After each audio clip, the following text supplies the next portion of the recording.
Police officer ওমে একটি শহরতলির বাংলোবাড়িতে ১৩টি শিশুর কঙ্কাল খুঁজে পান। এই ঘটনা জানাজানি হওয়ার পর ইয়ামানাশি প্রিফেকচারের সাথে সাথে একটি বিশেষ তদন্ত দল গঠন করা হয়। কিন্তু সবার অবাক করে দিয়ে বাংলোবাড়ির মালিক হৈকাওয়া জুসান নিজেই ধরা দেন। এই লোক স্বীকার করে যে সে ১৩টি শিশুকে খুন করেছে, কিন্তু এর পেছনে কোনো কারণ বা উদ্দেশ্য সে কিছুই বলেনি। ওমে তদন্ত করতে গিয়ে বারবারই মনে হচ্ছিল এখানে কোনো গড়মিল আছে। হৈকাওয়া জুসান গত ২০ বছর ধরে ঘরোয়া নির্যাতনের শিকার হওয়া ১৯টি শিশুকে অবৈধভাবে দত্তক নিয়েছিল, আর ওই ১৩টি কঙ্কাল ছিল মূলত তারই লালন পালন করা শিশুদের। বেঁচে থাকা বাকি ৬ জন হল রেনকা, সুইউ, জিয়াওপাং, মাইয়ে, ইয়ানজিং এবং কামিশিরু কেন, যার বর্তমান কোনো খোঁজ পাওয়া যাচ্ছে না। পুলিশ যখন এই ৫ জনকে জিজ্ঞাসাবাদ করল যে হৈকাওয়া জুসানের খুনের মোটিভ বা কারণ কি, তখন তাদের সবার উত্তর একদম হুবহু এক ছিল। তারা বলল সে কোনো খুনি নয়। আরে এটাই তো অদ্ভুত, যদি হৈকাওয়া জুসান খুনি নাই হবে তবে সে কেন নিজেকে খুনি বলে স্বীকার করল? আর এই ঘটনার আসল খুনিকে? যখন অফিসার ওমে কোনোভাবেই এই ধাঁধা মেলাতে পারছিলেন না, ঠিক তখনই হৈকাওয়া জুসান জেলখানায় আত্মহত্যা করে বসে। এই আকস্মিক ঘটনায় তদন্ত দলের মাথায় হাত। ওমে নিরুপায় হয়ে এটাই তদন্ত চালিয়ে যেতে থাকেন। বেঁচে থাকা ৬ জনের মধ্যে রেনকা ছিল সবচেয়ে সক্রিয়। সে সারাক্ষণ ওমেকে অনুসরণ করত এবং সে খেয়াল করে যে হৈকাওয়া ভবনের ভেতরের ছবিগুলো সব পাল্টে ফেলা হয়েছে। ৬ বছর আগে হৈকাওয়া হঠাৎ করেই তাদের একসাথে থাকা শেষ করার ঘোষণা দেয়। এরপর রেনকা এবং অন্য ১৮টি শিশু যার যার মতো চলে যায় এবং কেউই আর কখনো ওই বাড়িতে ফিরে আসেনি। তাই ছবিগুলো যে পাল্টেছে সেই সম্ভবত আসল খুনি। তদন্ত দলের প্রধান উওয়েই শহরের প্রতিটি আর্ট গ্যালারিতে খোঁজখবর নিতে শুরু করেন। শেষে একটি গ্যালারির মালিক তাকে জানান যে হৈকাওয়া ভবনের সেই ভয়ঙ্কর তৈলচিত্রটি তার কাছ থেকেই কেনা হয়েছিল। উওয়েই ছবির মালিকের ছবিগুলো বের করে তাকে শনাক্ত করতে বললে গ্যালারির মালিক কয়েকটি ছবি দেখে একটাকে আঙুল দিয়ে দেখিয়ে বলল এই লোকটাই ছবিটা কিনেছিল। উওয়েই যখন ওই লোকটির ছবির দিকে তাকালেন, তার পিঠ দিয়ে ঠান্ডা স্রোত বয়ে গেল, কারণ সে বুঝতে পারল খুনি এতক্ষণ তাদের আশেপাশেই ছিল। রাতের অন্ধকারে বেঁচে থাকা সুইউকে কেউ আক্রমণ করল। তাকে ধরে একটি বেসমেন্টে আটকে রাখা হলো, আর সেখানে অপহরণকারী দেয়ালে একটি অদ্ভুত ষড়ভুজ চিহ্ন এঁকে রেখেছিল। এই চিহ্নটি ছিল হৈকাওয়া জুসানের বিশ্বাসের প্রতীক, যা কেবল ওই বাড়িতে থাকা শিশুরা ছাড়া আর কেউ জানত না। ঠিক সেই সময় রেনকার ফোনে একটি কল এলো। কলার হলো তদন্ত দলের পুলিশ অফিসার লিংমু। সে বলল মামলার বড় অগ্রগতি হয়েছে এবং সে রেনকাকে হৈকাওয়া ভবনের ওই বাড়িতে ডেকে পাঠালো, যাতে আসল রহস্য খোলাসা করা যায়। এরই মধ্যে ওমে হৈকাওয়া জুসানের ডায়েরিগুলো পড়ার সময় আবিষ্কার করলেন যে হৈকাওয়া একসময় সেনসুয়ে নামের এক মহিলার সাথে প্রেম করত এবং তাদের একটি সন্তানও ছিল। শিশুটি মায়ের পদবি গ্রহণ করে, আর ওই মহিলার পদবি ছিল লিংমু। রেনকাকে বন্দি করা হয়েছে। এদিকে লিংমু স্বীকার করে নিল যে সে নিজেই হৈকাওয়া জুসানের আপন ছেলে এবং সেই সাথে হৈকাওয়া ভবনের ১৩টি শিশুকে খুনের আসল অপরাধী। এখন প্রশ্ন জাগে, এই লোক কেন এত নিষ্ঠুর ছিল? ২০ বছর আগে লিংমুকে অনাথাশ্রমের সামনে ফেলে রেখে আসা হয়েছিল। সে সবসময় অবাক হতো যে মা বাবা বেঁচে থেকেও, প্রতি বছর জন্মদিনে ফুল পাঠিয়েও কেন তাকে ফেলে রাখল। এই প্রশ্নের উত্তর খুঁজতে সে দিন রাত নজর রেখে তার বাবার কাছে পৌঁছালো, কিন্তু দেখা মাত্রই তার বাবা দৌড়ে পালিয়ে গেল। ছোট লিংমু অনেক খোঁজাখুঁজির পর হৈকাওয়া ভবনের সন্ধান পেল। সেখানে সে দেখল অনেক শিশু আছে, আর সে শুনতে পেল তার বাবা একটি শিশুকে বলছে রক্তের সম্পর্কের কোনো অর্থ নেই। যারা কেবল এই ষড়ভুজ চিহ্ন সম্পর্কে জানে তারাই আসল পরিবার। ছোট লিংমু আর নিজেকে ধরে রাখতে পারল না। সে দৌড়ে গিয়ে এর কারণ জানতে চাইল, কিন্তু তার বাবা তাকে ধাক্কা দিয়ে ফেলে দিল। হৈকাওয়া জুসানের কণ্ঠস্বর তখন খুব ঠান্ডা ছিল। এই একটি কথা যেন তলোয়ারের মতো লিংমুর ছোট হৃদয়ের ভেতর ঢুকে গেল। সেই দিন থেকে বাবার ভালোবাসা কেড়ে নেওয়া সেই নকল শিশুদের মেরে ফেলায় তার জীবনের একমাত্র লক্ষ্য হয়ে দাঁড়ায়। মাত্র ২ বছরের মধ্যে সে পুলিশের পরিচয় ব্যবহার করে হৈকাওয়া কর্তৃক পালিত প্রতিটি শিশুকে খুঁজে বের করে এবং তাদের ওই বাংলোর বেসমেন্টে নিয়ে এসে অভুক্ত রেখে মেরে ফেলে। পরের দিন লিংমু কোনো কিছু না হওয়ার মতো ভান করে তদন্ত দলে ফিরে এলো। দলনেতা উওয়েই উঠে দাঁড়িয়ে তার চুলে হাত বুলিয়ে দিল, কিন্তু ওমের এসব ফাজলামি করার মতো মন ছিল না, কারণ বন্দী হওয়া সুইউ ছিল তারই আপন ছোট ভাই। সে লিংমুকে টেনে হিঁচড়ে ইন্টারোগেশন রুমে নিয়ে গেল এবং সেই তৈলচিত্রের ছবিটা বের করে জিজ্ঞেস করল কেন সেই ছবি কিনেছিল। লিংমু স্বীকার করল যে ছবিটা সেই কিনেছিল, কিন্তু পরের দিনই সেটা কেউ চুরি করে নিয়ে যায়। ওমে তাকে 1 কাপ কফি দিয়ে শান্ত হয়ে চিন্তা করতে বলল এবং বলল যে এখন স্বীকার করলে সেটাকে আত্মসমর্পণ হিসেবে গণ্য করা হবে। লিংমু তখন সবাইকে মনে করিয়ে দিল যে আপনারা যে আমার ডিএনএ নমুনা নিয়েছেন তার কোনো আইনি বৈধতা নেই। এই বলে সে সবার সামনেই পুলিশ স্টেশন থেকে বেরিয়ে গেল। উওয়েই তার ড্রয়ার খুলে কয়েকটি চুল বের করল, কারণ সতর্কতার জন্য সে আগেই একটি কৌশল অবলম্বন করেছিল। যদিও এই পরীক্ষার ফলাফল আইনত গ্রাহ্য হবে না, কিন্তু অন্তত এটা যাচাই করা সম্ভব যে লিংমু আর হৈকাওয়ার মধ্যে রক্তের সম্পর্ক আছে কিনা। পুলিশের ক্যাপ্টেন কিছুক্ষণ ভেবে উওয়েই এবং ওমেকে পরীক্ষা করতে পাঠালো এবং বলল কোনো সমস্যা হলে সেই দায়ভার সে নিজেই নেবে। যখন সবাই রিপোর্টের অপেক্ষায় ছিল, ঠিক তখনই টেকনিক্যাল বিভাগ একটি ব্রিজের নিচ থেকে সিসিটিভি ফুটেজ উদ্ধার করল, যেখানে দেখা গেল সুইউকে অপহরণ করা ব্যক্তিটি আর কেউ নয়, স্বয়ং লিংমু। ডিএনএ পরীক্ষার ফলাফলও চলে এলো। লিংমু এবং হৈকাওয়া সত্যি সত্যি আপন বাবা ছেলে। কমিশনার তৎক্ষণাৎ লিংমুকে গ্রেপ্তার করার নির্দেশ দিলেন। উওয়েই তার দল নিয়ে লিংমুর বাড়ির নিচে গিয়ে দরজা ভেঙে ভেতরে ঢুকল, কিন্তু লিংমুকে সেখানে পাওয়া গেল না। শুধু বেসমেন্টে একটি মানুষকে বেঁধে রাখা অবস্থায় পাওয়া গেল। ওমে হঠাৎ মনে করল নিচে নামার সময় সে একজন ডেলিভারি বয়কে দেখেছিল। সর্বনাশ, তারা ফাঁদে করেছে। এখন লিংমু যেহেতু জানে যে তাকে খোঁজা হচ্ছে, তাই সে সম্ভবত রেনকা এবং সুইউকে আগেই মেরে ফেলবে। পরিস্থিতি এখন সবচেয়ে খারাপের দিকে যাচ্ছে। লিংমু পুলিশের পরিচয় ব্যবহার করে বাকিদেরও মেরে ফেলতে চেয়েছিল, কিন্তু এখন তার পরিচয় ফাঁস হয়ে যাওয়ায় সে রেনকা এবং সুইউকে পৃথিবী থেকে সরিয়ে দেওয়ার সিদ্ধান্ত নিল। রেনকা মরার আগে আসল সত্য জানতে চেয়ে জিজ্ঞেস করল যে হৈকাওয়া ভবনে তাদের ওপর হামলা করা সেই মুখোশধারী লোকটি আসলে কে ছিল। লিংমু বলল সে জানে না, তবে সে ওই লোকটিকে ধন্যবাদ জানায় কারণ সে পুলিশকে বিভ্রান্ত করতে সাহায্য করেছিল। এই কথা বলে সে চারপাশে কয়লা ছিটিয়ে দিল, কেরোসিন ঢালল এবং স্প্রে গান নিয়ে প্রস্তুত হলো, যেন তাদের দুজনকে কার্বন ডাই অক্সাইডের ডিনার খাওয়াতে পারে। সুইউ কিছুতেই বুঝতে পারছিল না 13 নম্বর আঙ্কেল কেন নিজের দোষ স্বীকার করে আত্মসমর্পণ করেছিল। সে নিশ্চয়ই জানত লিংমু খুনি, তাই সে জেলখানায় আত্মহত্যা করে সেই দোষ নিজের কাঁধে নিল। এটা কি ভালোবাসা নয়? লিংমু মাথা নিচু করে একটু হাসল। যদি সুইউর কথা অনুযায়ী সবকিছু হতো, তবে ব্যাপারটা সত্যিই খুব আবেগঘন হতো। কিন্তু দুঃখের বিষয় হলো হৈকাওয়া জুসান আত্মহত্যা করেনি। হৈকাওয়া জুসান মারা যাওয়ার সেই রাতে লিংমু ইন্টারোগেশন রুমে গিয়ে তার বাবাকে জিজ্ঞেস করেছিল, নিজের হাতে লালন পালন করা শিশুদের একে একে মরতে দেখাটা কেমন লাগে? ডিটেনশন রুমটা একেবারে নিস্তব্ধ হয়ে গিয়েছিল। লিংমু অনেকক্ষণ অপেক্ষায় থাকলেও হৈকাওয়া মুখ খোলেনি। লিংমু দাঁতে দাঁত চেপে বলেছিল, বাকি যে 6 জন বেঁচে আছে তাদের একজনকেও ছাড়ব না। লিংমুর মনটা যেন অতল গহ্বরে তলিয়ে যাচ্ছিল। সে দড়ি বের করে তার বাবাকে টানতে টানতে রেলিংয়ের সাথে পিষে ফেলছিল। হঠাৎ রেনকা কথা থামিয়ে লিংমুকে বলল, তার মনে আছে অফিসার ওমে একবার বলেছিলেন 13 নম্বর আঙ্কেল মারা যাওয়ার আগে কোনো ধস্তাধস্তিই করেননি। নিশ্চয়ই তিনি লিংমুর ওপর কোনো আঁচ আসতে দিতে চাননি। 13 নম্বর আঙ্কেল জেনে শুনেই মৃত্যুর কোলে ঢলে পড়েছিলেন। এটা কি তবে ভালোবাসা নয়? 1922 সালের 18 জুন হৈকাওয়া জুসান কাজ শেষে বাড়ি ফিরে দেখেন বাড়ির সামনে বেবি স্ট্রোলারটি রাখা। সে দৌড়ে গিয়ে ভেতরে থাকা ছেলেকে কোলে নিয়ে দরজা ধাক্কা দিয়ে ভেতরে ঢোকে, কিন্তু ভেতরে ছিল লণ্ডভণ্ড অবস্থা। তার প্রিয়তমা সেন শুয়ে লিভিং রুমের মাঝখানে রক্তাক্ত অবস্থায় পড়েছিল। হৈকাওয়া দেখল এক লোক হাতে মাংস কাটার ছুরি নিয়ে তার দিকে এগিয়ে আসছে। লোকটা আর কেউ নয়, সেন শুয়ের স্বামী, সেই ঘৃণ্য পারিবারিক নির্যাতনকারী। লোকটি হৈকাওয়ার কাছে বাচ্চাটি দাবি করে। সেন শুয়ে তার খালি হাতেই লোকটির ছুরির ফলা চেপে ধরে হৈকাওয়াকে চিৎকার করে বলছিল দ্রুত পালিয়ে যেতে। হৈকাওয়া কিছুক্ষণ ইতস্তত করে সেন শুয়েকে ফেলে বাড়ি থেকে দৌড়ে পালিয়ে যায়। তার মনে পড়ে সেন শুয়ের বলা সেই কথা, লোকটা একজন পুলিশ অফিসার, তার হদিশ বের করা তার জন্য পানির মতো সহজ। ছেলের নিরাপত্তার কথা ভেবে সে অত্যন্ত কষ্টে সন্তানটিকে অনাথ আশ্রমে ফেলে আসে এবং নিজেও নিজের পরিচয় বদলে ফেলে। দীর্ঘ 10 বছর তারা আর কোনো যোগাযোগ রাখেনি। এটা কি তবে ভালোবাসা ছিল না? 愛でしょ。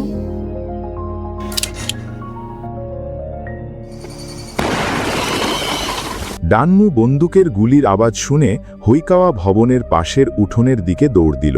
সে দেখল একটি ঘরের দরজায় সিল মারা। সে হাত দিয়ে সিলটি ছিঁড়তে গেলেই একটি বন্দুক তার মাথায় ঠেকিয়ে ধরা হলো। ডানমু মাত্র 3 সেকেন্ডে এই নবীনকে কাবু করে ফেলল।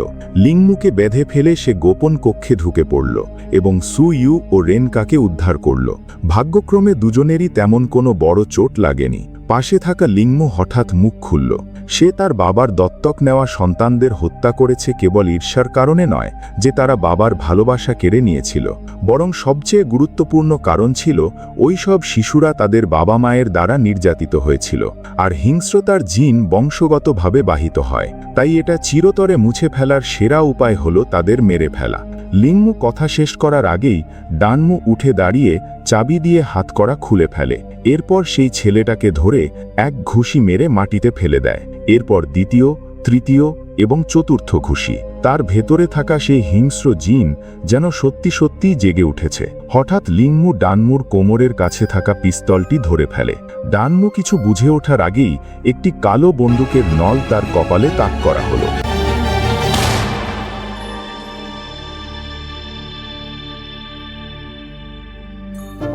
সুইউ গুলি খেয়ে মাটিতে লুটিয়ে পড়ল। সে হেসে তার বড় ভাইকে বলল, খুব ভালো হয়েছে, অবশেষে আমি তোমাকে একবার বাঁচাতে পারলাম। ডানমু সুইউকে চুপ করতে বলল। সে তার রক্তাক্ত ক্ষত চেপে ধরে চোখের সামনেই দেখল তার ছোট ভাইটির শ্বাস নেওয়া বন্ধ হয়ে গেল। লিংমু এই সুযোগে খুঁড়িয়ে খুঁড়িয়ে উঠোন থেকে পালিয়ে গেল। দলনেতা উ ওয়েই তার বাহিনী নিয়ে সেখানে হাজির হলেন। তিনি সবার সাথে সুইউর দিকে তাকিয়ে থাকলেন এবং অসংখ্য বন্দুকের নল লিংমুর দিকে তাক করা হলো। ঘোরের মধ্যে লিংমু যেন দেখতে পাচ্ছিল তার বাবা হৈকাওয়া জুসানকে। সে খুব করে জানতে চেয়েছিল, বাবা, তুমি কি সত্যিই আমাকে পরিত্যক্ত করেছিলে? হৈকাওয়া ভবনের এই ঘটনার এখানেই ইতি ঘটল, কিন্তু এমন হাজারো রহস্য রয়ে গেল যা আর সমাধান হলো না।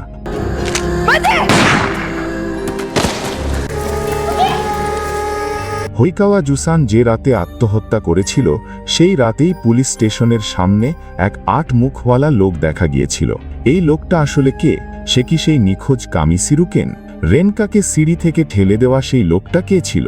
হৈকাওয়া ও লিংমুর আত্মহত্যার সাথে সাথে এই সব প্রশ্ন চিরতরে কেস ফাইলের ভেতরেই বন্দী রয়ে গেল। ডানমুও তার ঊর্ধ্বতন কর্মকর্তার কাছে পদত্যাগপত্র জমা দিল। গত কয়েক বছর ধরে সে অনেক পারিবারিক নির্যাতনকারী পুরুষের ওপর হামলা করেছে। এরপর নিজেই আত্মসমর্পণ করে জেলখানায় বন্দী হল। চোখের পলকে 7 বছর পার হয়ে গেল। জেল থেকে বেরিয়ে ডানমু টোকিওতে চলে এলো। সে তার পুরনো বন্ধুদের সাথে আর কোনো যোগাযোগ রাখল না, একেবারে স্বচ্ছ এক মানুষে পরিণত হল। সেই রাতে সাংবাদিক সানশিয়া তার খোঁজ পেলেন। সাংবাদিক সানশিয়া এমন এক মেয়েকে খুঁজছেন যার বাহুতে 6টি কোনা বা ষড়ভুজ চিহ্ন আঁকা আছে। তিনি মনে করছেন এই ঘটনা হৈকাওয়া ভবন মামলার সাথে যুক্ত। ডানমুর মনোভাব আগের মতোই ঠান্ডা। সে এখন আর পুলিশ অফিসার নয়, তাই এসব কেস নিয়ে সে আর মাথা ঘামাতে চায় না। কিন্তু নতুন এক দুর্ঘটনা ঘটে গেল। মায়েকে ছাদ থেকে ফেলে হত্যা করা হয়। এই ঘটনা দ্রুতই ইয়ামানাশি পুলিশ স্টেশনের নজরে আসে। মায়ে হৈকাওয়া ভবন মামলার বেঁচে যাওয়া একজন ছিল। তার মৃত্যু যা খুব রহস্যজনক। এই মনে মনে বুঝতে পারছিল যে হৈকাওয়া জুসান এবং বেঁচে থাকা বাকিরা নিশ্চয়ই কোনো গোপন সত্য লুকিয়ে রেখেছে। বেঁচে যাওয়া অন্যজন ইয়ানজিং মায়ে জুয়েন হত্যার খবর শুনে খুব ভয় পেয়ে গেল। সে ভাবল হয়তো এবার তার পালা, তাই সে জিয়াও পাংকে ডেকে পাঠালো। সে ভেবেছিল হয়তো কিছুটা সান্ত্বনা পাবে, কিন্তু জিয়াও পাং অদ্ভুত সব কথা বলতে শুরু করলো। সে বলল, আমরা 5 জনই মারা যাব, কেউ রেহাই পাবে না। এই মায়ের জীবনের সাথে জড়িত মানুষদের সম্পর্কে খোঁজ খবর নিতে শুরু করলো। সে আবিষ্কার করলো একজন সাংবাদিক আগে মায়ের সাথে দেখা করেছিল। সেই সাংবাদিক এমন এক মেয়ের খোঁজ করছিল যার হাতে ষড়ভুজ চিহ্ন আঁকা আছে।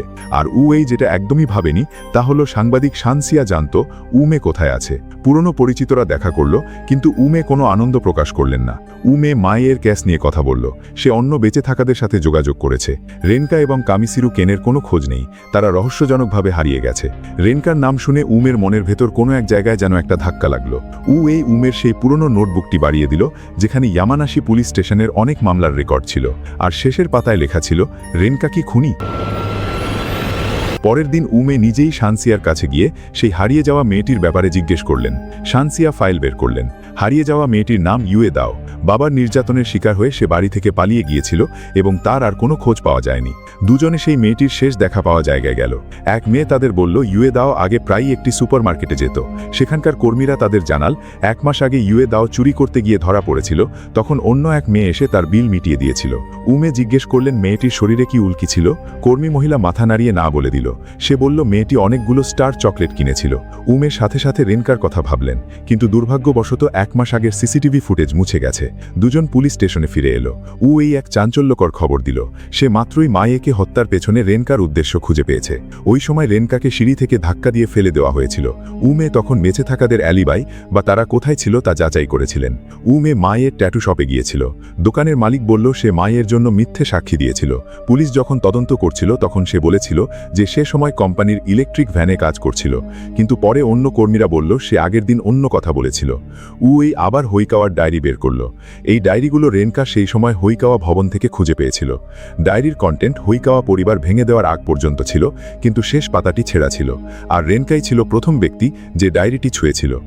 এই সন্দেহ করছে যে ওই ছেঁড়া পাতায় সম্ভবত রেনকার জন্য ক্ষতিকর কিছু লেখা ছিল। উমে বললেন এটা কোনোভাবেই যুক্তিযুক্ত নয়। যদি ডায়েরিতে সত্যিই ক্ষতিকর কিছু থাকতো তাহলে রেনকার সেটা জমা দেওয়ার কোনো প্রয়োজন ছিল না। এই সাথে সাথে কথা কেড়ে নিয়ে বলল ওই সময় রেনকা পুলিশ স্টেশনে পার্সেল দিতে এসেছিল। উমে তখন স্টেশনে ছিল না, তাই সেই পার্সেলটি রিসিভ করেছিল। সে তখন জানত না যে পার্সেলের ভেতরে ডায়েরি আছে। রেনকা শুধু বলেছিল যে হৈকাওয়া ভবন থেকে কিছু পেয়েছে যা মামলা সমাধানে সাহায্য করবে। সে তখন কৌতূহলী হয়ে জিজ্ঞেস করেছিল হঠাৎ কেন হৈকাওয়া ভবনে ফিরে গিয়েছিল। রেনকা তাকে বলেছিল 13 নম্বর আঙ্কেলের শেষ ইচ্ছা ছিল যেন তার ভস্য সেই উঠোনে ছড়িয়ে দেওয়া হয়। ওই দিন মোট 4 জন সেখানে গিয়েছিল। তারা সবাই দেখতে পারত রেনকা কিভাবে ডায়েরি খুঁড়ে বের করেছে, আর তাদের মধ্যে মায়েও ছিল। উমে রেনকাকে নিয়ে তার স্মৃতি হাতড়াচ্ছিলেন। ব্রিজের উপর বসা ফরিং তাকে বহু বছর আগে মারা যাওয়া ছোট ভাই সু ইউয়ের কথা মনে করিয়ে দিল। আজ ঠিক সু ইউয়ের মৃত্যুবার্ষিকী। উমে ফুলের তোড়া নিয়ে ভাইটির কবরের সামনে গেলেন এবং সেখানে সদ্য পোড়ানো স্টার চকলেটের একটি বাক্স দেখতে পেলেন। তিনি সাথে সাথে পিছু নিলেন এবং সত্যি সত্যি রেনকাকে ভাইয়ের সমাধি দিতে আসতে দেখলেন। ঠিক সেই সময় পুলিশ স্টেশনের ফোন বেজে উঠল। নতুন অফিসার মাতসুরা রিসিভার তুলল। ওপাশ থেকে তাকে জানানো হলো হৈকাওয়া ভবনের পেছনের উঠোনে একটা মানুষের কঙ্কাল পাওয়া গেছে। উমে ধীরে ধীরে এগিয়ে যাচ্ছিলেন। রেনকা পেছাতে লাগল। মায়ের রহস্যজনক মৃত্যু, ইউয়ে দাওয়ের হারিয়ে যাওয়া। উমে জানতে চেয়েছিলেন এসবের সাথে রেনকার কোনো সম্পর্ক আছে কিনা, কিন্তু রেনকা দৌড়ে পালিয়ে গেল। উমে তার পিছু নিয়ে সিঁড়ি দিয়ে নিচে নামলেন, কিন্তু রেনকা একটি ট্যাক্সিতে উঠে কবরস্থানের শেষ প্রান্তে মিলিয়ে গেল। উমে অন্য গাড়িতে করে পিছু নিতে চেয়েছিলেন, কিন্তু তার পকেটের ফোন বেজে উঠল। ওপাশে থাকা শানসিয়া তাকে দ্রুত স্টেশনে ফিরে আসতে বললেন। হৈকাওয়া ভবনের উঠোনে একটি কঙ্কাল পাওয়া গেছে। ফরেন্সিক রিপোর্ট এখনও আসেনি, তবে প্রাথমিকভাবে ইউয়ে দাওকে বাদ দেওয়া যাচ্ছে, কারণ সে নিখোঁজ হয়েছে মাত্র 1 মাস। কঙ্কাল হওয়ার সম্ভাবনা খুব কম। শানসিয়া খবরটি শুনে স্বস্তির নিঃশ্বাস ফেললেন। তারপর বলল গত 2 দিন আগে কিছু শ্রমিক হৈকাওয়া ভবনের পেছনের উঠোনে এক মেয়েকে ডুকুজন ফুল হাতে দেখেছে। সে শ্রমিকদের ছবি দেখিয়ে নিশ্চিত হয়েছে যে সেটি রেনকা ছাড়া আর কেউ নয়। এখন পুলিশ রেনকাকে 1 নম্বর সন্দেহভাজনে তালিকাভুক্ত করেছে। উমে চুপ থাকলেন, কিছু বললেন না। তিনি কবরস্থানে রেনকাকে দেখার কথাটি লুকিয়ে রাখলেন। তিনি এবং শানসিয়া বেঁচে থাকাদের সাথে দেখা করতে গেলেন। ইয়ানজিং তার নিজের নিরাপত্তা নিয়ে খুব চিন্তিত ছিল। উমে জিজ্ঞেস করলেন সে কি কিছু লুকিয়ে রাখছে। ইয়ানজিংয়ের মনে হলো মায়েকে সে জিয়ান লিউ মেরেছে। যখন তারা হৈকাওয়া ভবনে ছিল তখন সবাই দেখত জিয়ান লিউ বাইরে ঘোরাঘুরি করত। তারা এই কথা 13 নম্বর আঙ্কেলকে জানিয়েছিল, তাই জিয়ান লিউকে ভবন থেকে বের করে দেওয়া হয়েছিল। নিশ্চয়ই সে সবাইকে খুব ঘৃণা করত। পরের দিন পুলিশ বাড়ি তদন্ত করতে এলো। ওই রাতেই 13 নম্বর আঙ্কেল ঘোষণা করলেন যে তারা আর একসাথে থাকবেন না। উমে শানসিয়াকে নিয়ে আরেকজন বেঁচে থাকা ব্যক্তি জিয়াও পাঙ্গের কাছে গেলেন। ঘরটি আবর্জনার স্তূপ জমে আছে। দুজনে দেয়ালে একটি বিশাল সরভূত চিহ্ন দেখতে পেলেন। জিয়াও পাং কোনায় গুটিসুটি মেরে লুকিয়েছিল এবং বিড়বিড় করে বলছিল 6 কোনাওয়ালা তুষারের মাত্র 3টি পাতা বাকি আছে। ওরা সবাই মারা যাবে, কেউ রেহাই পাবে না। উমে মনে মনে ভাবছিলেন জিয়াও পাঙ্গের কথায় কোথায় যেন একটা গরমিল আছে, কিন্তু ঠিক ধরতে পারছিলেন না। পরের দিন ভোরে তিনি ইয়ানজিংয়ের দেওয়া তথ্যানুযায়ী জিয়ান লিউয়ের মা জিউদাইয়ের সাথে যোগাযোগ করলেন। শানসিয়া জিজ্ঞেস করলেন জিয়ান লিউ সম্প্রতি বাড়ি ফিরেছে। জিউদাই জিয়ান লিউয়ের কোনো খোঁজ জানত না, তবে সে মনে মনে খুব স্বস্তি পাচ্ছিল, কারণ লিংমু একবার জিয়ান লিউয়ের খোঁজে এসেছিল। যদি সে ছেলের বর্তমান আস্তানা জানত তাহলে হয়তো এখন জিয়ান লিউ মারা পড়ত। সে খুব অনুশোচনা করছিল যে ছোটবেলায় সে কিছুটা আবেগপ্রবণ ছিল। দ্বিতীয় স্বামীর সাথে দ্বিতীয় সন্তান হওয়ার পর থেকে জিয়ান লিউয়ের সাথে দূরত্ব বাড়তে থাকে, তাই ছেলেটি তার সাথে কথা না বললে সেটা অস্বাভাবিক কিছু নয়। উমে লিংমুর সেই প্রশ্নটি করলেন যেটা সে আগে করেছিল, জিয়ান লিউ কি মারা গেছে? জিউদাই শুনে হাসল এবং বলল, একবার মা দিবসে জিয়ান লিউ তার মাকে একটি লাল কার্নেশন ফুল উপহার দিয়েছিল। মা বলেছিল লাল রংটা রক্তের মতো, তাই তার একদমই পছন্দ হয়নি। পরের বছর সে জিয়ান লিউর কাছ থেকে একটি হলুদ কার্নেশন পেল। এবছরও হলুদ ফুল পেয়েছে, আর এই বিষয়টি কেবল মা এবং ছেলে ছাড়া আর কেউ জানত না। তাই জিয়ান লিউ নিশ্চিতভাবেই এখনো বেঁচে আছে। দুজনে যখন সেখান থেকে বেরিয়ে আসছিল, ওমের ডাস্টবিনে একটি লাল কার্নেশন ফুল পড়ে থাকতে দেখলেন। শানসিয়া ভাবলেন এটা খুব অদ্ভুত, কারণ হলুদ কার্নেশনের ভাষা হলো ঘৃণা বা তুচ্ছতাচ্ছিল্য। মনে হচ্ছে জিউদাই জানে না যে জিয়ান লিউ এই উপায়ে তার মাকে সেই পুরনো দিনে অমানবিক নির্মমতার সাথে তাকে ফেলে দেওয়ার জন্য তিরস্কার করছে। তারা বেরিয়ে যাওয়ার কিছুক্ষণ পরই 8 মুখওয়ালা লোকটা জিউদাইয়ের দরজায় কড়া নাড়ল। পুলিশ স্টেশনে উওয়ে ট্যাটু শপের সিসিটিভি ফুটেজগুলো ঘাঁটছিল। সে লক্ষ্য করল মাইয়ে মারা যাওয়ার 3 দিন আগে রেনকা তার সাথে দেখা করেছিল এবং তাকে একটি চিরকুটো দিয়েছিল। রেনকা কি তবে মাইয়েকে উঁচু কোনো ভবনে দেখা করার কথা বলে সেখানে সুযোগ বুঝে খুন করেছিল? ওই একই রাতে তৃতীয় ভুক্তভোগী পাওয়া গেল। জিয়াও পাং বেশ শক্তপোক্ত গড়নের হয় মারা যায়নি, তবে সে পুরোপুরি জ্ঞান হারিয়ে ফেলেছিল। চাওশি সিজি এক কথায় এটাকে দুর্ঘটনা বলে চালিয়ে দিল। কিন্তু অদ্ভুত ব্যাপার হলো জিয়াওপাংয়ের ঘটনার ঠিক আগের শেষ ফোন কলটি রেনকার কাছেই গিয়েছিল। শানশিয়ার গেটিজেনদের ভিডিওগুলো তন্ন তন্ন করে খুঁজলেন, এমনকি দুর্ঘটনার দৃশ্যেও রেনকাকে দেখা গেল। ওমে যদিও বহু বছর পুলিশি পেশায় নেই, কিন্তু তার পর্যবেক্ষণ ক্ষমতা এখনও খুব তীক্ষ্ণ। তিনি রেনকার হাতে থাকা বেলুনটি পরীক্ষা করে দেখলেন সেটি একটি ক্যাফে থেকে উপহার হিসেবে দেওয়া হয়েছিল। তিনি এবং শানশিয়া সেই ক্যাফেটি খুঁজে বের করলেন, কিন্তু ক্যাফের মালিককে ইউয়েডায়ের ছবি দেখানোর পর তার আচরণ খুব খারাপ হয়ে গেল। ওমে দেখলেন কয়েকজন তরুণী দোতলায় যাচ্ছে, তাই তিনি সরাসরি ভেতরে ঢুকে পড়লেন। অবাক করা বিষয় হলো ইউয়েদাও আসলে এখানেই ছিল। ক্যাফের মালিক ব্যাখ্যা করলেন সে নিজেও অনাথ আশ্রমে বড় হয়েছে, তাই গৃহহীন শিশুদের আশ্রয় দেয়। ইউয়েদাও গতকালই এখানে এসেছে। মালিক চলে যাওয়ার পর শানশিয়া ইউয়েদাওকে জিজ্ঞেস করলেন গত 1 মাস সে রেনকার সাথে ছিল। ছোট মেয়েটি মাথা নাড়ল। সেদিন সে সুপারমার্কেটে 1 বাক্স চকলেট চুরি করার সময় ধরা পড়েছিল। ভাগ্য ভালো যে রেনকা আপুর সাথে দেখা হয়েছিল। রেনকা শুধু তার বিল মেটাননি, বরং তাকে হৈকাওয়া দুসান নামে একটি জায়গায় নিয়ে গিয়েছিলেন। শানশিয়া জানতে চাইলেন ষড়ভুজ ট্যাটুর বিষয়টি কি। ইউয়েদাও বলল সেদিন রাতে রেনকা হঠাৎ করে তাকে বলল যে সে 13 নম্বর আঙ্কেলের মতো তাকে বাড়ি দিতে পারবে না। সে কৌতূহলী হয়ে জিজ্ঞেস করল 13 নম্বর আঙ্কেল কে? রেনকা তাকে হৈকাওয়া দুসানের গল্পটা বলল। তার কাছে ষড়ভুজ চিহ্নের অর্থটা খুব ভালো লাগলো, তাই সে সেটা নিজের বাহুতে এঁকে নিল। শানশিয়া এরপর জিজ্ঞেস করলেন রেনকা সম্প্রতি অস্বাভাবিক কিছু করেছে কিনা। ইউয়েদাও কিছুক্ষণ ভেবে বলল রেনকা প্রায়ই একটি হলদেটে কাগজের দিকে তাকিয়ে থেকে হারিয়ে যেত। হলদেটে কাগজ। ওমের মনে পড়ল হৈকাওয়ার সেই ছেঁড়া ডায়েরির কথা। ইউয়েদাও দুজনের মুখের পরিবর্তন খেয়াল করল। সে শানশিয়াকে জিজ্ঞেস করল তোমরা কি সেই মৃত ট্যাটু করা মেয়েটির তদন্ত করছো? শানশিয়া চুপ থেকে বিষয়টি স্বীকার করলেন। ইউয়েদাও সরাসরি বলল রেনকা আপু মানুষ খুন করতেই পারে না। এই কথা শুনতেই ওমের স্মৃতি 7 বছর আগের অতীতে ফিরে গেল। সেই নাম না জানা বেঁচে থাকা ব্যক্তিটিও ঠিক একই কথা বলেছিল, আমি খুনি নই। ওমে জিজ্ঞেস করলেন রেনকা এখন কোথায়? ইউয়েদাও বলল সে জানে না। সেদিন দিদি তাকে ক্যাফেটে রেখে দুটি অদ্ভুত লাইন আবৃত্তি করে চলে গিয়েছিল। নির্জন শনি, কেবল ধূসর তুষারই জানে। ধূসর তুষার। ওমে উঠে দাঁড়ালেন। তিনি বুঝে গেছেন রেনকা কোথায় আছে। মুকি গ্রামের সেই ঝর্ণার নিচে, যেখানে হৈকাওয়া জুসানের খোদাই করা পাথরটি আজ শ্যাওলায় ঢেকে গেছে। রেনকা নিজের হাতের সেই ষড়ভুজ চিহ্নের দিকে তাকিয়েছিল। সে ঘুরে তাকাতেই ওমেকে দেখতে পেল। দুজনে দীর্ঘক্ষণ একে অপরের দিকে তাকিয়ে রইল। শেষে ওমে মুখ খুললেন। পুলিশ ইতিমধ্যে ইউয়েদাওকে ফুসলিয়ে নিয়ে যাওয়ার বিষয়টি জেনে গেছে। তিনি রেনকাকে জিজ্ঞেস করলেন সে কি তার সাথে পালানোর জন্য রাজি। রেনকা কোনো উত্তর দিল না। ওমে ধীরে ধীরে এগিয়ে গেলেন।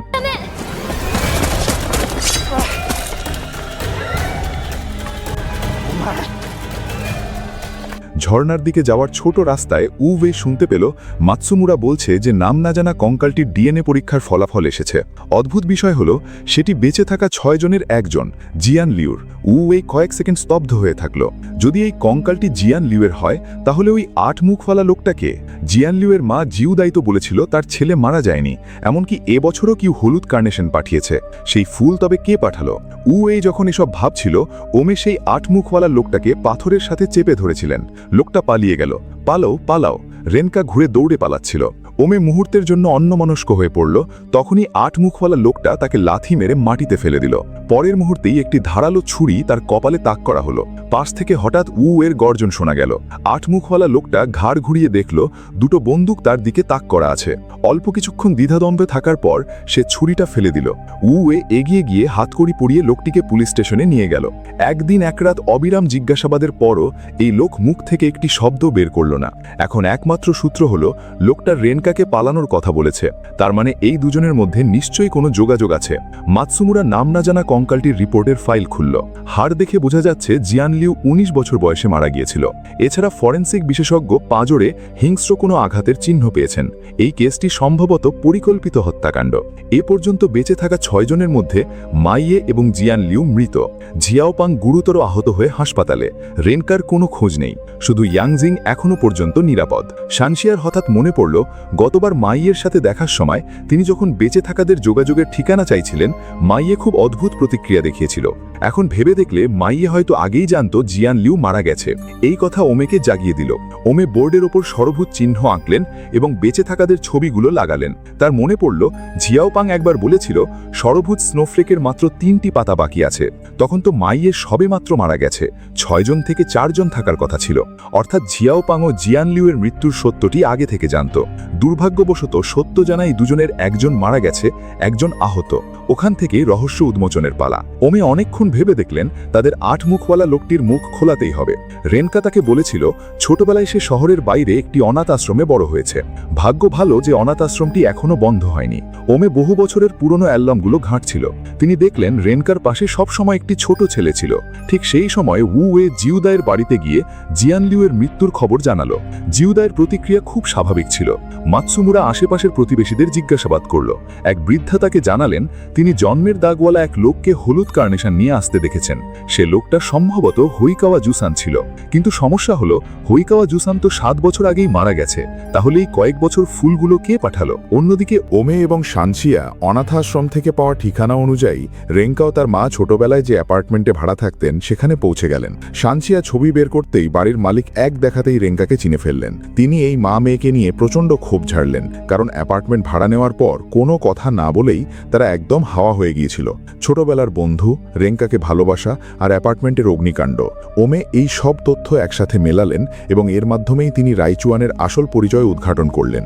উওয়েই পুলিশ স্টেশনে ফিরে এসে রাইচুয়ানকে জিজ্ঞাসাবাদ করতে শুরু করলো। সে ছবিগুলো বের করে জিজ্ঞেস করলো লোকটার নাম কি রাইচুয়ান ইশিন? রাইচুয়ান কোনো উত্তর দিল না। উওয়েই বলতে থাকলো 20 বছর আগের অগ্নিকাণ্ড থেকে শুরু করে 7 বছর আগের হুইকাওয়া ভবন মামলা আর কয়েকদিন আগের মুকি গ্রামের হামলা, এতগুলো বছর ধরে রাইচুয়ান কেন রেঙ্কার ছায়ার হতো পাশে ছিল? এটা কি ভালোবাসা?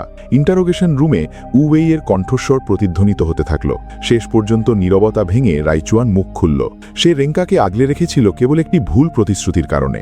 বহু বছর আগে রেঙ্কার মা জেল থেকে মুক্তি পাওয়ার পর রেঙ্কাকে অনাথাশ্রম থেকে নিজের কাছে নিয়ে যেতে চাইল, কিন্তু রেঙ্কা তার সাথে যেতে চাইছিল না। রাইচুয়ান তাকে উৎসাহিত করল এই বলে যে নিজের পরিবারের সাথে থাকা অনেক আনন্দের। রেঙ্কা সেই কথায় বিশ্বাস করেছিল, কিন্তু কে জানত সেটা ছিল এক বিভীষিকাময় জীবনের শুরু। রেঙ্কার মা তাকে স্বাভাবিক জীবন তো দিলই না, বরং শারীরিক নির্যাতন, না খাইয়ে রাখা আর বন্দি করে রাখা ছিল তাদের প্রতিদিনের ঘটনা। রাইচুয়ান যখন রেঙ্কার মুখে আঘাতের চিহ্ন দেখল, তার ভেতরটা অপরাধবোধে কুঁকড়ে গেল। সে শপথ করল এবার থেকে সে রেঙ্কাকে রক্ষা করবে। তবে পরবর্তীতে যখন রেঙ্কা 13 নম্বর আঙ্কেল হুইকাওয়া জুসানের সাথে পরিচিত হল, রাইচুয়ান অনেকদিন নজর রেখে নিশ্চিত হল যে হুইকাওয়া ভবনে থাকা শিশুরা অনেক সুখে আছে। হুইকাওয়া জুসান তাকে প্রতিশ্রুতি দিয়েছিল যে সে রেঙ্কার দেখাশোনা করবে। তারপরই রাইচুয়ান নিশ্চিন্ত হল। 1 দশকেরও বেশি সময় পর হুইকাওয়া জুসান হঠাৎ করেই তাদের একসাথে থাকা বন্ধ করে দিল এবং রেঙ্কা আবার তার মায়ের কাছে ফিরে গেল। রাইচুয়ান দেখল রেঙ্কার মায়ের কোনো কাজ নেই, উপরন্তু সে রেঙ্কার উপার্জনের সব টাকা কেড়ে নেয়। সে অনেক কষ্ট করে একটি বড় অঙ্কের টাকা জমালো এবং রেঙ্কার মাকে অনুরোধ করল যেন রেঙ্কাকে মুক্তি দেয়। সেই রাতে রেঙ্কার মা নেশায় মাতাল হয়ে পড়লে রাইচুয়ান অ্যাপার্টমেন্টে আগুন লাগিয়ে দিল।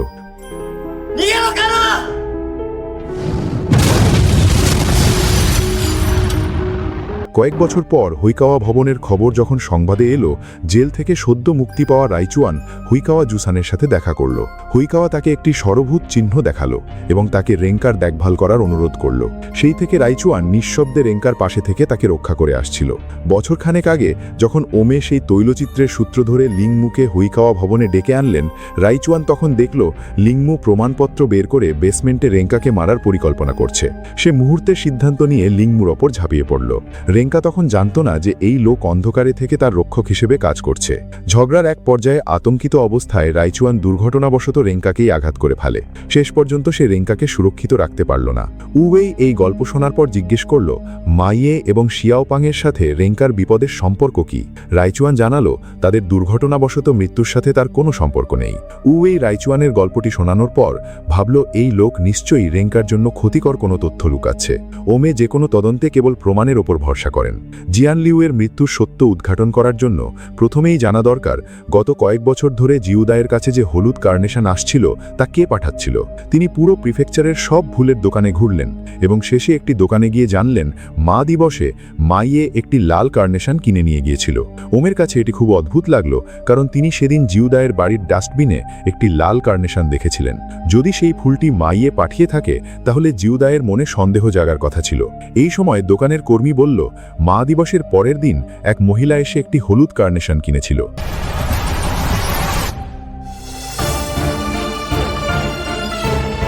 এই সময় ওমের কাছে ইয়ানজিংয়ের ফোন এলো। রেঙ্কা হঠাৎ একটি পার্সেল পাঠিয়েছে যার ভিতরে হৈকাওয়া জুসানের ডায়েরির একটি ছেঁড়া পাতা আছে। ওমে সেটি হাতে নিতেই দেখলেন এটিই সেই হারিয়ে যাওয়া শেষ পাতা। 1, 2, 3 বাবা মা। সেদিন হৈকাওয়া ভবনের শিশুরা হৈকাওয়া জুসানের জন্মদিন উদযাপন করছিল। ভোজ শেষ হওয়ার পর মাইয়ে ফিসফিস করে রেঙ্কাকে জিজ্ঞেস করল বাবার জন্য আনা জন্মদিন উপহারটি কোথায়। রেঙ্কা বেসমেন্টের দিকে এগিয়ে গেল এবং দেখল ভিতরে আলো জ্বলছে। সে ভিতরে ঢুকে দেখল তাদের বড় ভাই জিয়ান লিউ ফিরে এসেছে। রেঙ্কা বড় ভাইকে পালক বাবার কাছে গিয়ে ক্ষমা চেয়ে নিতে বলল, কিন্তু জিয়ান লিউ হৈকাওয়া জুসানের জীবন দর্শনকে ঘৃণা করত। তার কাছে সবথেকে জঘন্য ছিল সেই সব বাবা মা যারা সন্তানকে পরিত্যাগ করে। জিয়ান লিউ যত গালি দিচ্ছিল রেঙ্কা ততই বিচলিত বোধ করছিল। যাই হোক না কেন, 13 নম্বর আঙ্কেল তো তাদের খুব ভালো রেখেছেন, এটা কি যথেষ্ট? জিয়ান লিউয়ের রাগের সীমা থাকল না। কিছুক্ষণ আগেই হৈকাওয়া তাকে বের করে দিয়েছিল। রেঙ্কা সেখান থেকে চলে যেতেই জিয়ান লিউ তাকে ধরে টেবিলের উপর চেপে দিল। গলা টিপে ধরার চাপ বাড়তেই দেয়ালের ভিতর রেঙ্কার দম বন্ধ হয়ে আসতে লাগলো এবং চোখ অন্ধকার হয়ে এলো। হঠাৎই সে অনুভব করল গলা ছেড়ে দেওয়া হয়েছে। মাইয়ে আতঙ্কিত মুখে বারবার ক্ষমা চাইছিল। জিয়ান লিউ দৌড়ে গিয়ে মাইয়ের গলা টিপে ধরল। মাইয়ে হাত দিয়ে ধাক্কা দিলে জিয়ান লিউ অসাবধানতাবশত মদের বোতলের ওপর পা দিয়ে উল্টে পড়ে গেল। তার পিঠের নিচের দিকে থাকা কাঁচি সরাসরি হৃদয়ে বিঁধে গেল। হৈকাওয়া জুসান এবং জিয়াও পাং শব্দ শুনে নিচে এসে সব দেখল। জিয়ান লিউ মুখ দিয়ে রক্ত তুলে ঘটনাস্থলেই মারা গেল। মাইয়ে এবং রেনকা ভয়ে জমে গিয়েছিল। অস্পষ্টভাবে তারা 13 নম্বর আঙ্কেলের কণ্ঠস্বর শুনল, এখান থেকে দ্রুত বেরিয়ে যাও, বাকিটা আমি দেখছি। জিয়াও পাং মাইয়ে ও রেনকাকে বেরিয়ে যেতে দেখল। সে কাঁপা কাঁপা হাতে পালক বাবাকে বলল সে সাহায্য করতে পারে। সেই রাতে বৃদ্ধ এবং অল্প বয়সী এই দুজন জিয়ান লিউয়ের দেহটি পেছনের উঠোনে কবর দিল। কিন্তু জিয়াও পাং শেষ পর্যন্ত ছোট শিশু ছিল। সেই ঘটনা তার মনে গভীর মানসিক প্রভাব ফেলে দিল। মাঝে মাঝেই তার মনে হতো বড় ভাইয়ের প্রেতাত্মা ফিরে এসেছে, তাই সে অনেকটা ভারসাম্য হারিয়ে ফেলেছিল। হৈকাওয়া জুসান 7 বছর আগে সব সম্পর্ক শেষ করার মূল কারণ ছিল হৈকাওয়া ভবনের সেই আসল সত্যি। হৈকাওয়ার আত্মসমর্পণের কারণ কেবল লিংমুর হত্যা থামানো ছিল না, বরং জিয়ান লিউয়ের মৃতদেহ যেন কেউ খুঁজে না পায় সেটাও ছিল উদ্দেশ্য। রেনকা ও মাইয়ে জানত না যে লিংমুই আসল খুনি। তারা ভেবেছিল পালক বাবা তাদের অপরাধের দায়ভার কাঁধে তুলে নিয়েছে, তাই তারা সিঁড়ি থেকে পড়ে যাওয়ার নাটক সাজিয়েছিল এবং পুলিশকে বিভ্রান্ত করতে একটি কাল্পনিক খুনির গল্প বানিয়েছিল। কিন্তু লিংমু যে তার নিজের বাবাকেই মেরে ফেলবে তা কেউ ভাবেনি। আসলে 50 বছর আগে হৈকাওয়া জুসানো তার নিজের বাবাকে হত্যা করেছিল। ভাগ্য যেন একটি চাকার মতো বারবার ঘুরে ফিরে আসে। রেনকা দেখল ডায়েরিতে একটি চিরকুট রাখা আছে, যাতে লেখা সে অতীতের অপরাধের জন্য প্রায়শ্চিত্ত করতে চায়। এই সময় একটি বেসমেন্টে রেনকা জিউদাইকে জিজ্ঞেস করল, তুমি কি মাইয়েকে খুন করেছ? জিউদাই শান্তভাবে জানাল, হৈকাওয়া জুসান স্পষ্ট লিখেছিল যেন মাইয়ে তার কাছে হলুদ কার্নেশন পাঠায়, কিন্তু মাইয়ে লাল ফুল কিনে আনলো, আর তাতেই তার বহু বছরের কল্পনা ভেঙে গেল। দুঃখিত, আমি তাকে খুন করতে চাই না।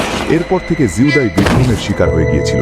সে ভাবত ছেলে এখনো বেঁচে আছে, কিন্তু বারবার কেউ এসে বলতো তোমার ছেলে অনেক বছর আগেই মারা গেছে। পুলিশ স্টেশনে রাইচুয়ান হঠাৎ দেয়ালে মাথা ঠুকে আত্মহত্যার চেষ্টা করল।